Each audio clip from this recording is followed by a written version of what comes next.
Pemirsa, setelah berhasil menangkap pelaku pembunuhan satu keluarga di Bekasi, polisi kini masih mencari alat yang digunakan pelaku untuk membunuh.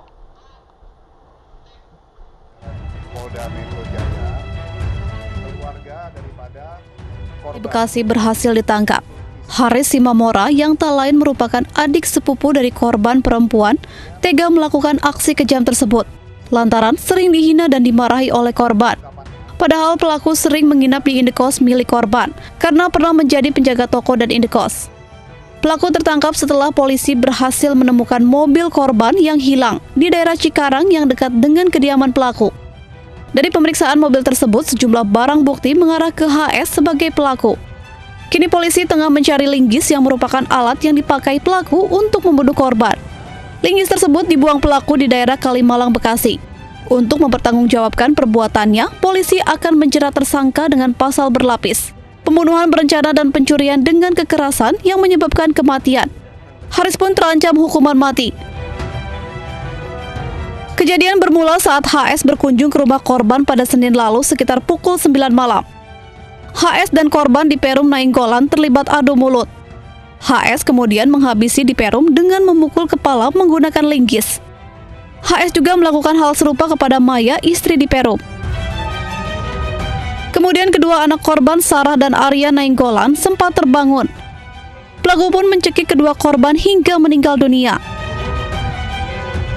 Setelah kedua anak meninggal, Haris mengecek lemari korban dan mengambil uang tunai sebesar 2 juta rupiah serta mengambil kunci Nissan X-Trail milik di Perum. Tim Liputan iNews melaporkan.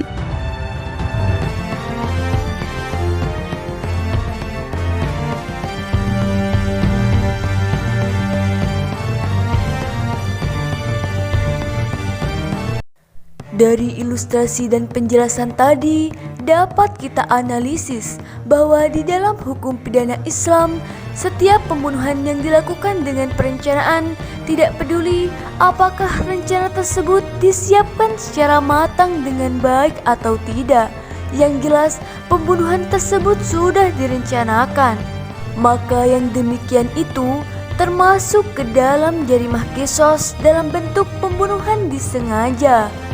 Jarimah sendiri terdiri atas 3 macam, yaitu jarimah had, jarimah takzir, dan jarimah qisas.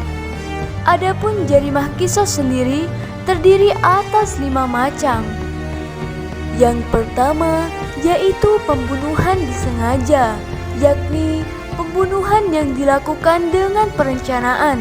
Tidak peduli apakah rencana tersebut disiapkan secara matang dengan baik atau tidak. Yang jelas, pembunuhan tersebut sudah direncanakan. Yang kedua, yaitu pembunuhan semi sengaja, yakni pembunuhan yang dilakukan dengan tidak sengaja, atau dapat diartikan pembunuhan yang dilakukan menggunakan alat yang tidak berpotensi untuk menghilangkan nyawa. Yang ketiga, yaitu pembunuhan tersalah, yakni pembunuhan yang sama sekali tidak direncanakan atau disengaja. Yang keempat, yaitu penganiayaan sengaja, yakni penganiayaan yang dilakukan dengan sengaja dan dalam keadaan sadar, yang menimbulkan akibat kematian ataupun cedera serius. Dan yang kelima, yaitu penganiayaan tersalah atau tidak disengaja. Penganiayaan ini seperti ketika seorang tidak sengaja memukul orang lain saat tidak hendak memukul sesuatu, yang kemudian menyebabkan luka atau cedera. Dengan merujuk pada penjelasan tadi, maka pelaksanaan hukuman bagi pembunuhan disengaja, pelaku dapat dikenai 3 macam hukuman. Hukuman yang pertama yaitu hukuman asal, yakni hukuman kisos. Selain itu, secara hukum pidana Islam, keluarga korban berhak memaafkan secara cuma-cuma tanpa adanya diat atau denda. Selain hukuman pokok kisos, di dalam kasus ini hukuman pokoknya juga bisa berupa kafaroh, yakni dengan memerdekakan budak jika ada, atau bisa diganti dengan puasa selama 2 bulan penuh dan berturut-turut. Yang kedua yaitu hukuman pengganti, yakni dengan membayar diat mughalladhah.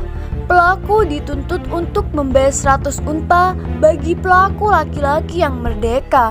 Jumlah 100 ekor tersebut dibagi menjadi 3, yaitu 30 ekor unta haqqah, 30 ekor unta jazaah, dan 40 ekor unta khalifah. Jika tidak ada unta, maka boleh diganti dengan membayar dirham 100 dinar atau 1.200 dirham. Dalam hukuman pengganti, seperti hukuman pokok, keluarga korban berhak untuk memaafkan. Namun perbedaannya, dalam hukuman pengganti tetap dikenai diat. Untuk jumlah banyak atau sedikitnya disesuaikan dengan kesepakatan. Selain itu, dalam hukuman pengganti juga dapat dikenai hukuman takzir. Namun, takzir dalam hal ini tidak diwajibkan. Dan yang ketiga, yaitu hukuman yang mengikuti, yakni pelaku terhalang untuk menerima waris dan wasiat. Sedangkan dalam hukum positif di Indonesia, pelaku terancam terjerat pasal berlapis, yaitu pasal 365 ayat 3 KUHP. Jika perbuatan mengakibatkan kematian, maka diancam dengan pidana penjara paling lama 15 tahun. Pasal 363 ayat 1 butir 3 KUHP. Pencurian di waktu malam dalam sebuah rumah atau perkarangan tertutup yang ada rumahnya, yang dilakukan oleh orang yang ada di situ tidak diketahui atau tidak dikehendaki oleh yang berhak.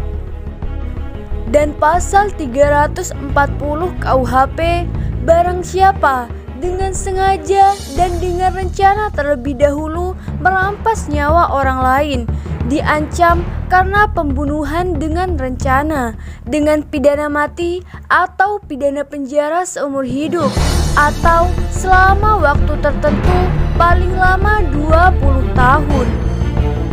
Subsider pasal 338 KUHP, barang siapa dengan sengaja merampas nyawa orang lain, diancam karena pembunuhan dengan pidana penjara paling lama 15 tahun. Oleh karena itu, pelaku dikenai hukuman mati.